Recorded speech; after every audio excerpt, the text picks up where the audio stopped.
Hello, welcome back to my YouTube channel electro skills engineering.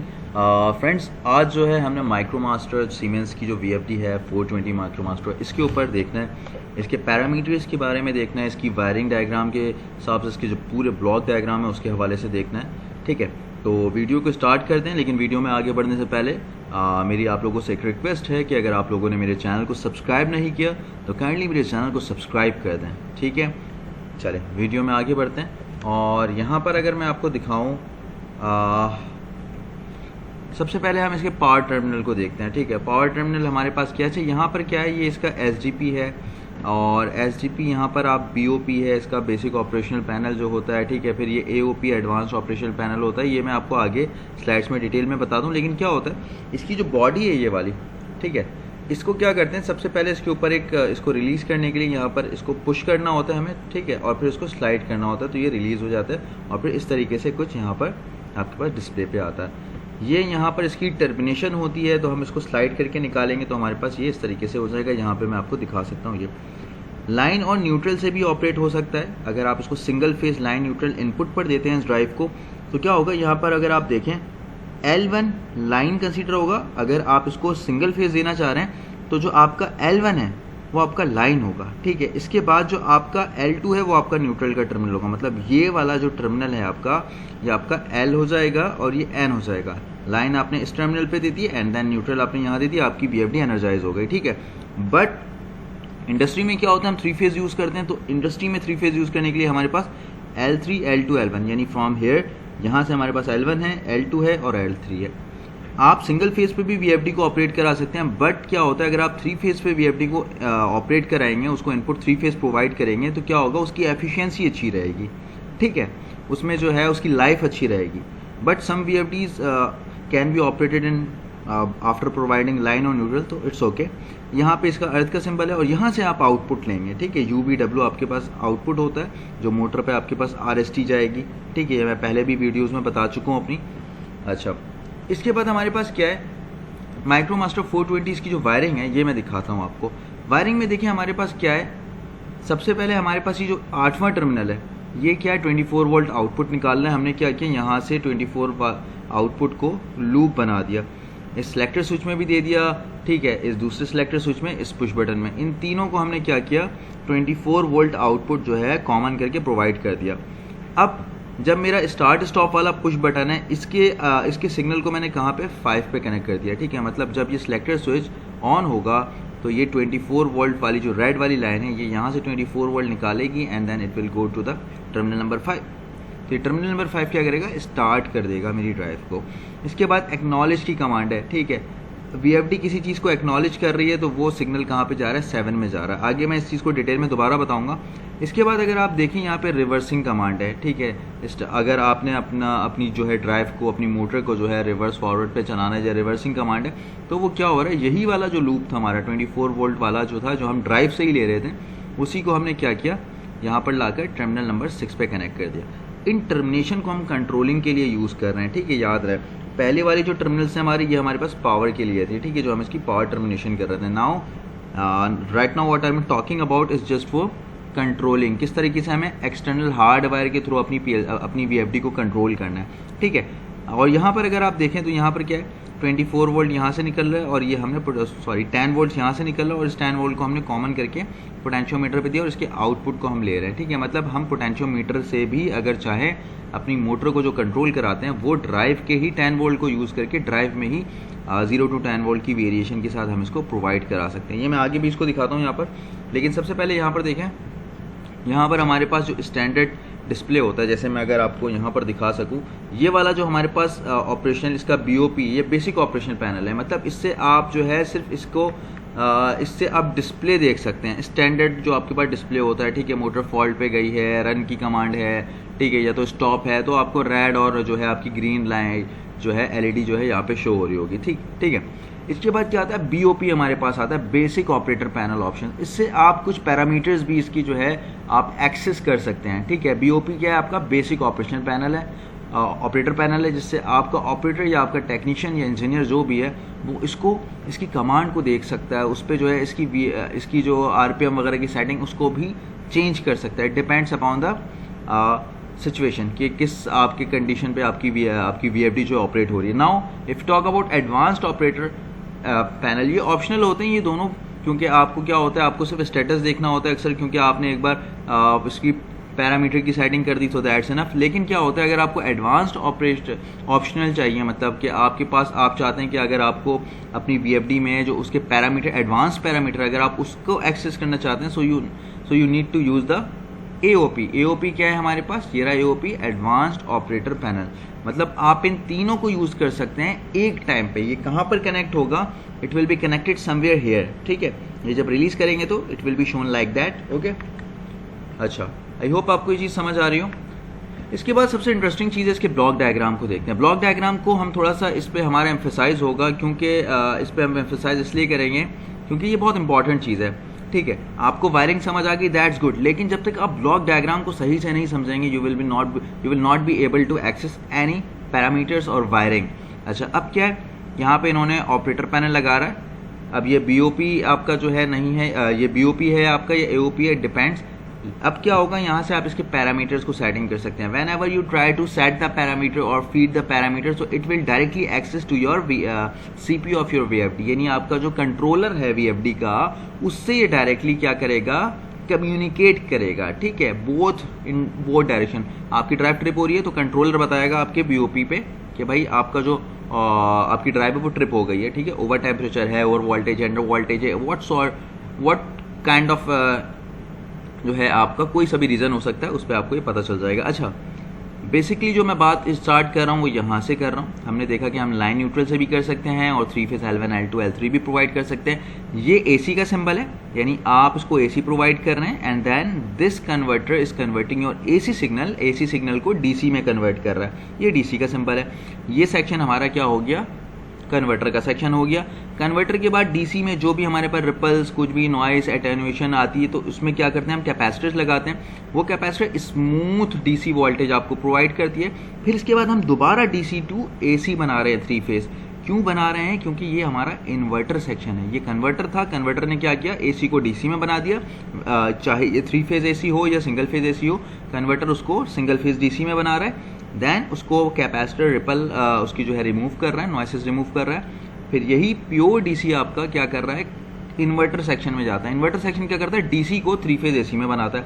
अब इसकी switching जो होगी वो CPU के थ्रू होगी। इसमें आपको आइडिया है IGBTs लगी होती हैं हमारे पास, इंसुलेटेड गेट बायपोलर ट्रांजिस्टर जो होते हैं हमारे पास, वो किस में लगा होता है, इन्वर्टर में, ठीक है। जितनी गेट पे PWM हमारे पास पल्स विद मॉड्यूलेशन जाएगी, उसी हिसाब से जितनी ज़्यादा उसकी फ्रीक्वेंसी होगी हमारे PWM की, उतनी ही ज़्यादा फ्रीक्वेंसी हमारे पास क्या होगी, 3 फेज की फ्रीक्वेंसी होगी।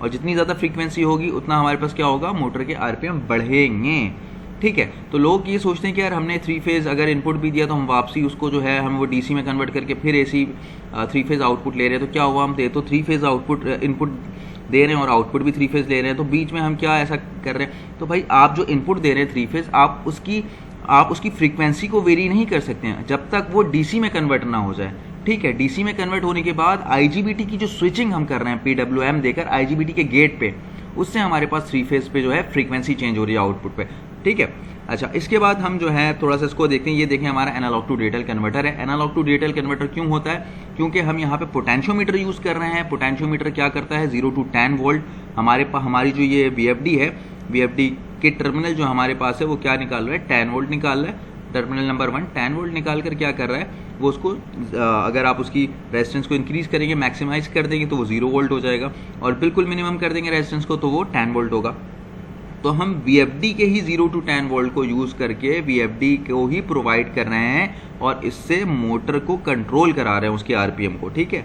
समझ रहे हैं, 0 to 10 वोल्ट VFD से ही लेकर VFD के ही एनालॉग इनपुट चैनल पे, ये देखें ना एनालॉग इनपुट चैनल प्लस है, यहाँ पर हम 10 वोल्ट लगाएंगे, जो हमारे पास 10 वोल्ट VFD से आ रही है, हमने पोटेंशियोमीटर किया क्या, और यहीं से हमारे पास क्या हुआ, इस टर्मिनल में जा रही है वैल्यू, और हमारे पास ये क्या ग्राउंड है, एनालॉग इनपुट का ग्राउंड है। तो अब एनालॉग टू डिजिटल क्या है, जो भी सिग्नल आपके पास एनालॉग आ रहा है 0 to 10 वोल्ट एक एनालॉग सिग्नल है, लेकिन इस चीज़ को कम्युनिकेट करनी है VFD के CPU के साथ। और VFD का CPU क्या है, एक CPU कंट्रोलर है, और कंट्रोलर बाइनरी लैंग्वेज समझता है, यानी डिजिटल। तो हमारे पास इंटरनली VFD के अंदर एक कार्ड होता है जो इस 0 to 10 वोल्ट एनालॉग सिग्नल को किसमें कन्वर्ट करता है, डैश इसमें आपका जो है बाइनरी में डिजिटल में कन्वर्ट करता है ताकि it will be readable for this CPU, इस कंट्रोलर के लिए वो रीडेबल सिग्नल हो सके। समझ रहे हैं मेरी बात? अगर कोई कंफ्यूजन है you can ask me in the comment section, ठीक है, और मेरे चैनल को सब्सक्राइब करना ना भूलिएगा। अच्छा, इसके बाद क्या हमारे पास डिजिटल इनपुट के सेक्शंस आ रहे हैं। ये वही इनपुट सेक्शन है जो मैंने आपको यहाँ पर दिखाया था, ठीक है, ये वही इनपुट सेक्शन है। तो मैं इसको दिखाता हूँ दोबारा। देखिए इनपुट हमारे पास क्या है, इनपुट 1 2 3 इस तरीके से आप क्या कर रहे हैं, ये 8 वाला जो टर्मिनल है, जैसे मैंने यहाँ पे मेरा एम्फेसिस था कि 8 वाला टर्मिनल जो है कॉमन हुआ है सबके लिए 24 वोल्ट वाला। तो ये 8 वाला जो टर्मिनल है हमारे पास, दिस इज समवेयर हियर, ये 24 वोल्ट इमिट कर रहा है VFD से ही। तो VFD को ही हम VFD के 24 वोल्ट को ही यूज़ करके हम यहाँ पे अपने सेलेक्टर स्विचेस, जैसे हमने यहाँ पर सेलेक्टर स्विचेस, पुश बटन और ये एक्नॉलेज का सिग्नल जो लगाया था, हम यहाँ पर इन 3 पुश बटन्स को भी यूज़ कर सकते हैं, ठीक है। और यही सिग्नल हम क्या करेंगे, VFD के डिजिटल इनपुट पे प्रोवाइड करेंगे। मतलब जो इन सेंसर का जो आउटपुट निकलेगा, इन सेलेक्टर स्विच का जो आउटपुट निकलेगा, it will become the input in selector switches. Push button का जो आउटपुट होगा वो हमारी VFD का इनपुट बनेगा, ठीक है। जब VFD इसको सेंस करेगा तो ये रिवर्स की कंडीशन होगी तो रिवर्स पे चलेगा, स्टार्ट की कंडीशन होगी तो स्टार्ट, एंड इस तरीके से अगर आपकी एक्नॉलेज की कंडीशन होगी तो आपकी VFD इसको एक्नॉलेज करेगी। ये हमारे पास रिले टाइप आउटपुट है, ठीक है। आप यहाँ से कोई इंडिकेशन भी देख सकते हैं, ठीक है, रिले 1 है इस तरीके से, ठीक है। इसका ये NO आपके पास जो है कॉन्टैक्ट है, आप सिग्नल इसको प्रोवाइड करके यहाँ से NO का सिग्नल भी ले सकते हैं जब वो NC होगा। फिर ये एनालॉग आउटपुट का हमारे पास चैनल फीडबैक के लिए, ठीक है, VFD कोई फीडबैक दे रही है। अब देखिए क्या है, VFD क्या आपके पास जो फीडबैक आ रहा है वो क्या है, एनालॉग आउटपुट में आ रहा है, आप इस बात को अगर समझें। फिर हमारे पास जो है RS485 सीरियल कम्युनिकेशन के लिए कोई लिंक है हमारे पास, तो हम वहाँ से भी कम्युनिकेट करा सकते हैं इस चीज़ को। और फाइनली हमारे पास 3 फेज पे जो है मोटर कनेक्टेड है, यहाँ से ये वायर जाएगी, ओबियसली ये 3 फेज ही होगी। UVW मोटर का इसकी जो VFD की आउटपुट होगी, और ये RST की आपके मोटर के आउटपुट के टर्मिनल पे ये वायर कनेक्ट होगी। यहाँ पे मैंने इसको एक और, अच्छा यहाँ पर मैं एक और चीज़ बताता चलूँ कि यहाँ पर सिर्फ 0 to 10 वोल्ट का सिग्नल नहीं आप ले सकते हैं, आप यहाँ 4 to 20 मिली एम्पियर का भी सिग्नल ले सकते हैं। लेकिन बाय डिफॉल्ट ये 0 to 10 वोल्ट होगा। आपको डिप स्विचेस के थ्रू यहाँ पे क्या करना होगा, by using these 2 dip switches आप इसको इनेबल कर सकते हैं 4 to 20 मिली एम्पियर को भी यहाँ पर, ठीक है। ये आप मैनुअल पे जाकर देख लेंगे। और देखें अगेन यहाँ पे आपका क्या है, बेसिक ऑपरेशनल पैनल है जो आपके CPU के साथ लिंक कर रहा है by this female male connector आपका जो भी है। अच्छा, अब देखें ये मैं इसको थोड़ा सा और एम्फेसाइज करना चाह रहा हूँ। यहाँ पे 24 वोल्ट वाला जो हमारे पास टर्मिनल था वो कहाँ पर था, कनेक्ट 8वां जो हमारे पास टर्मिनल था, ठीक है। और ये 0 वोल्ट का था, 8वां टर्मिनल यहाँ पर आया और कॉमन हुआ किन किन के साथ, पहला डिजिटल इनपुट है स्टार्ट स्टॉप, ठीक है, दूसरा है रिवर्स की कंडीशन, तीसरी एक्नॉलेज। मतलब यही 24 वोल्ट क्या हो रहा है, आगे यूज हो रहा है। The same 24 volt DC which is coming out from the VFD is gonna use for as a input, ठीक है। ये आपका इनपुट के तहत भी यूज हो सकता है। अब यहाँ पर क्या एनालॉग इनपुट की बात मैं अगर कर रहा हूँ, ये तो डिजिटल इनपुट की बात होगी ना, एनालॉग की अगर मैं बात करूँ तो क्या है, VFD ही आपका क्या कर रहा है, 10 वोल्ट इमिट कर रहा है इस डायरेक्शन में। और ये क्या हो रहा है आपके पास, यहाँ से आपके पास ये 0 वोल्ट का सिग्नल है। आपने क्या किया, इन 0 वोल्ट को जो VFD की जो 0 वोल्ट है उसको, और पोटेंशियोमीटर की जो 0 वोल्ट है आपने क्या किया, उसको कॉमन कर दिया। और यही 10 वोल्ट का जो सिग्नल है आपका बाय वेरिंग आपका क्या हो रहा है, यहाँ पर एनालॉग इनपुट पे जा रहा है। एनालॉग इनपुट क्या कर रहा है, अगर आप पोटेंशियोमीटर को जो है हाई और लो करेंगे तो on the basis of 0 to 10 volt, एक 0 to 10 वोल्ट की रेंज में सिग्नल जाएगा कहाँ पर, एनालॉग इनपुट पे। अगर तो 10 वोल्ट है तो आपकी VFD जो है मैक्सिमम स्पीड पे चलेगी जो आपने उस पर सेट करा है, ठीक है। अगर तो 0 वोल्ट है तो आपकी VFD 0 वोल्ट जो आपने मिनिमम फ्रीक्वेंसी सेट की है उस पर आपकी जो है मोटर रन होगी, ठीक है। अच्छा, इसकी जो है कुछ बटन्स के ऊपर मैं अगर डिस्कशन करूं तो ये आपके पास जो है ये इसका इंडिकेशन स्टेटस होगा, जहां पर ये बताएगा कोई फॉल्ट आया है या रिवर्स में मोटर चल रही है, फॉरवर्ड में चल रही है, स्टार्ट है, स्टॉप है, एटसेट्रा। ये स्टार्ट कन्वर्टर है आपका, इसका जो है अगर आप CDP पे देखें आपका जो कंट्रोल लैस का होगा यानी BOP वगैरह या AOP, तो वहाँ पर ये सारी चीज़ होगी। अगर चेंज डायरेक्शन करना ये है, मोटर को जॉग कराना ये फंक्शंस में आपने जाना है, ठीक है। This button can be use to view additional information. Additional information में क्या होगा कि भाई इसके आउटपुट पे कितना करंट चल रहा है, फ्रीक्वेंसी कितनी है, वोल्टेज कितना आ रहा है, ठीक है, लाइक वाइज। फिर एक्सेस पैरामीटर है, pressing this button allow access to parameter. आपने पैरामीटर्स में जाना है कि ठीक है मुझे कोई फॉर एग्जांपल मुझे मोटर के RPM को बढ़ाना है, मैक्सिमम फ्रीक्वेंसी को इंक्रीज करना है या डिक्रीज करना है, एक्सेलरेशन टाइम डीएक्सेलरेशन टाइम बढ़ाना है, तो मैंने इस एक्सेस को, इस पैरामीटर को एक्सेस करना है बाय प्रेसिंग दिस P, और इंक्रीज़ और डिक्रीज़ है, ये आपके पास नेविगेशन कीज़ हैं, ठीक है। आई होप आपको ये चीज़ें समझ आ रही हूँ। मैं थोड़ा सा आपको यहाँ पर अगर इसके बारे में बताना चाहूँ पैरामीटर्स के बारे में, तो कुछ पैरामीटर्स हैं यहाँ पर। पैरामीटर हमारे पास जो P0305 है, ये क्या है, नॉमिनल करंट का है, ठीक है, नॉमिनल करंट। अब इसकी जो रेंज है आपके पास वो क्या है, 0.12 से 10,000 ampere, it depends upon the power and capacity of your VFD, ठीक है। तो आप इसको सेटिंग यहाँ पर कर सकते हैं। आपको मैनुअल पढ़ना बहुत इंपॉर्टेंट है, ठीक है। अगर आप मैनुअल पढ़ सकते हैं तो मैं यकीन के साथ कह सकता हूँ आप किसी भी VFD की पैरामीटर, आपकी इसकी जो है VFD की, किसी भी VFD की ID रन कर सकते हैं। ID रन क्या होता है, मोटर पे जो नेम प्लेट होती है उसकी ID उठाकर उसकी जो है वोल्टेज, उसकी RPM, ठीक है, एटसेट्रा जो भी इंफॉर्मेशन है उसको VFD में फीड करा देना, ठीक है। ये मोटर ID रन कहते हैं हमें, इसको VFD पैरामीटराइजेशन भी कहते हैं। लेकिन इन पैरामीटर्स को ही हम कहाँ, किसके बेसिस पे, मोटर की कॉम्बिनेशन को देखते हैं कि मोटर और उसके जो है VFD की कॉम्पेटिबिलिटी हो एक साथ, इसलिए हम उन सारी चीज़ों को वहाँ पर फिल करते हैं, ठीक है, पैरामीटर में जाके। पैरामीटर जो है आपका P0307 जो है रेटेड पावर आउटपुट है, क्या पावर है, सारी चीज़ें सेट करनी होती है। इसमें बहुत सारे हैं पैरामीटर्स, लेकिन मैं इंपॉर्टेंट पैरामीटर्स ही बता रहा हूँ, ठीक है। मोटर की एफिशिएंसी है, यहाँ पर आ गई ये सारी चीज़ें, ठीक है। इसी तरीके से जो है डिफरेंट चीज़ें हैं, ओवरलोड फैक्टर मोटर का क्या है, ये सारी चीज़ें क्या है, इन पैरामीटर्स में जाके आप एक्सेस कर सकते हैं, ओके। आई होप आपको ये वीडियो समझ आ रही हो, अच्छी लग रही हो। अगर समझ आ रही हो, अच्छी लग रही हो, तो काइंडली मेरे वीडियो को जो है लाइक कीजिएगा और चैनल को सब्सक्राइब करना ना भूलिएगा। फंक्शनल की इसकी आ गई है यहाँ पर चीज़ें। अगर आप चाहते हैं मैं इसमें डिटेल में वीडियो बनाऊँ तो आप मुझे कमेंट सेक्शन में बताएं, और अगर आप चाहते हैं कि मैं माइक्रोमास्टर 440 पे भी वीडियो बनाऊँ और डिफरेंट वीडियोस और डिफरेंट VFDs में, डिफरेंट ब्रांड्स ऑफ VFDs में मैं वीडियो बनाऊँ, तो काइंडली मुझे इस पर वो बताइएगा, ताकि मैं इस पर और वीडियोस बनाऊँ और आपको हार्डवेयर भी शो कराऊँ, ठीक है।